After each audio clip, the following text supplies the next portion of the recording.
Right, if you're a football fan, this one's for you. Apple Sports, Apple free scores app just got a full World Cup mode and the timing is perfect. The 2026 tournament is about to take over everyone's lives, and Apple wants to be the app you check first. Live scores, your favourite national teams, the whole bracket, and here's the kicker. It's completely free now in over 170 countries, so let me show you what it actually does.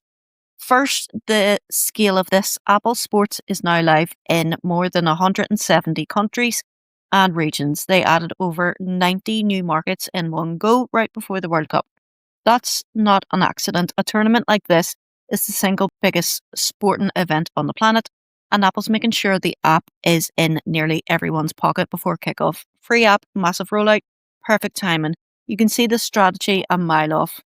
The headline feature is the new bracket view. It gives you a clean, scrollable way to track every matchup, all the way from the group stage through to the final. So once the knockouts start and things move fast, you've got the whole tournament laid out in one place. Who's through, who's out, who plays who next. Honestly, for following a World Cup on your phone, this is exactly the kind of thing you want. Here's the bit tactics nerds will love. Apple's added visual formations to the game cards. So before a match kicks off, you see each team's starting 11 laid out by position, not just a list of names, the actual shape 4, 2, 3, 1, who's up top, who's sitting deep, and during a World Cup, lineup decisions turn into national debates within minutes. So having it right there, the second it drops, is genuinely brilliant. And it's not just the app. Follow a team and you get live activities, live scores right on your lock screen and your Apple Watch. No need to even open anything.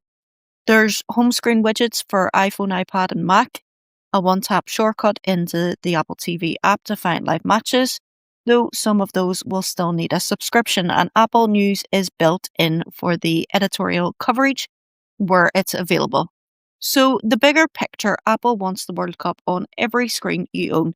The app's free, it's everywhere, and it's timed perfectly to the biggest event in sport. They're not selling it to you, they're using the tournament to turn Apple Sports into a daily habit.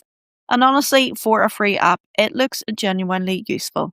If you follow football, give it a download before the group stage kicks off. And that's all from me.